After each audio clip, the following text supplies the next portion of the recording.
Ang ating atay o liver ay isa sa pinakamalaking organ sa ating katawan. Ito ay napakahalaga sa ating overall na kalusugan. Ito ang nagsisilbing tagasala ng karamihan ng nutrients bago ikalat sa buong katawan.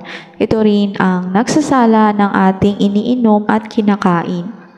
Ang mga byproduct ng mga iniinom nating gamot ay tinatanggal ng ating atay. Ang mga substances na possible nating makain o mainom ay sinasala at inilalabas ng atay sa ating pag-ihi o pagdumi. Narito ang ilang mga sintomas ng sakit sa atay. Una dito ay ang jaundice o paninilaw. Ang jaundice ay ang paninilaw ng mata at kutis na posibleng dulot ng sakit sa atay. Kaya may paninilaw ay dahil sa pagtaas ng level ng bilirubin sa dugo. Ang bilirubin ay isang waste material na naiiwan sa ating bloodstream kapag natanggal ang iron sa ating dugo. Sintomas nito ay ang pananakit ng tiyan. Marami ang posibleng pagmulan ng pananakit ng tiyan, pero posible rin itong magmula sa pamamaga, pagkakaroon ng bukol o unti-unting pagkasira ng mismong atay. Number 2 na sintomas nito ay ang biglaang paglaki ng tiyan. Kasabay ng pananakit ng tiyan ang paninigas, pagkakaroon ng bukol at pamamaga ng kalamnan o ng mga muscles. Ang sunod na sintomas ay ang pagiging manas, pagkakaroon ng manas ng paa at ng binte. Dahil ang kondisyon ng fibrosis, ito ay nangyayari sa tissue kapag nasisira.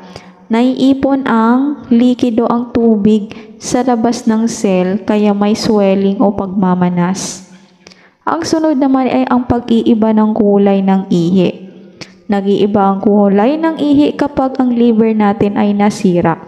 Kapag ang kulay ng iyong ihi ay madalas ng kulay tsaa, kulay tea, pumunta na sa iyong ospital at magpakonsulta na sa iyong doktor. Sumunod na sintomas nito ay ang pagdumi na may kasamang dugo o kakaiba ang kulay ng iyong dumi. Katulad ng pag-iiba ng kulay ng ihi, kailangang aksyonan din agad at magpa-check up kaagad kapag nakakaranas na ng ganitong mga sintomas. Sumunod na sintomas nito ay ang pagsusuka. Hindi na kayang ilabas ng atay natin yung mga toxic substances na pwede nating may ilabas sa pag-ihi at pagdumi. Kaya naman isinusuka na natin ito or isinusuka na lamang ng ating katawan ang mga dumi. Sumunod naman dito ay ang kawalan ng ganang kumain. Ang atay ay tumutulong para matunaw ang pagkain. Ngunit kapag ito ay hindi na gumagana ng maayos, maaaring mawalan ng gana ang isang pasyente. Sumunod dito ay ang pagkakaroon ng pakiramdam na palaging pagod, napupuyat, nanghihina at madaling mapagod. Ito ay isa sa mga sinyales na may sakit sa atay ang isang tao sapagkat ang pagpalya ng iyong liver o ang pagpalya nito ay isa sa pagkalat ng toxins sa buong katawan natin. Ang sunod dito na sintomas natin ay ang madaling magkapasa. Madaling magkapasa ang isang taong may sira na ang liver. Ang atay ay naglalabas ng protina. Ito ay importante sa blood clotting na siyang pumipigil sa excess bleeding. Kapag ang diferensya ang atay, apektado ang blood clotting at nagreresulta ito sa may bilis na pagkakaroon ng pasa. Narito naman ang mga ilan na pwede nating igamot sa ating atay o sa sakit sa atay or liver disease. Kapag nakakaranas ng mga sintomas ng sakit sa atay, mas mabuting magpakonsulta na sa doktor upang sumailalim sa iba't ibang test tulad ng abdominal ultrasound at liver biopsy. Ano naman ang mga dapat iwasan upang hindi magkasakit sa atay? Number 1 dito, bantayan ang diet. Kapag nasobrahan sa taba o fatty acids, Ito ang nagiging sanhi ng fatty liver disease. Iwasan o bawasan din ang pag-inom ng alak. At hanggat maaari, huwag pagsabay-sabay ng pag-inom ng magkakaibang gamot. Gumamit ng mask upang maprotektahan ang sarili sa mga airborne na chemical. Halimbawa ng chemical nito ay ang mga insecticides na ginagamit sa household sa bahay, mga household liquid cleaners na matapang ang amoy at iba pang mga toxic substances na posibleng nasa inyong paligid. Magpabakuna rin ng hepatitis A, 2 shot at hepatitis B upang maiwasan ang pagkakaroon nito. Ang hepatitis A at B ay mga uri ng sakit kung saan apektado ang atay. Gumamit ng proteksyon sa pakikipagtalik.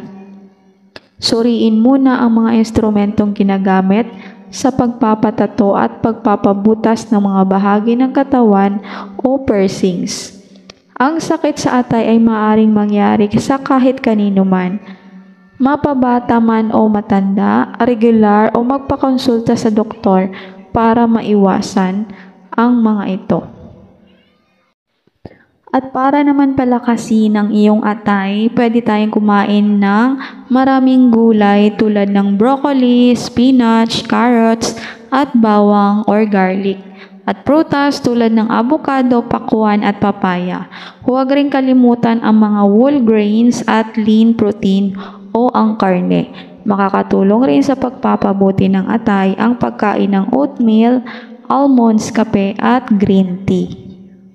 At narito naman ang ilan sa mga halamang gamot na pwedeng makatulong upang mapagaling ang ating sakit sa atay, katulad na lang din ng bawang, turmeric, green tea at milk thistle. Ang bawang ay nangunguna sa listahan ng halamang gamot para sa taba sa atay at hindi mawawala sa tahanan ng bawat pamilyang Pilipino. Ang bawang kilala ito na puno sa makapangyarihang antioxidant at anti-inflammatory compounds katulad ng allicin, allicin at ajun. Ang mga ito ay maaaring makatulong sa pagsuporta sa kalusugan ng atay. Ang turmeric naman ay kasama rin sa listahan, posibleng halamang gamot na makakagamot sa ating liver.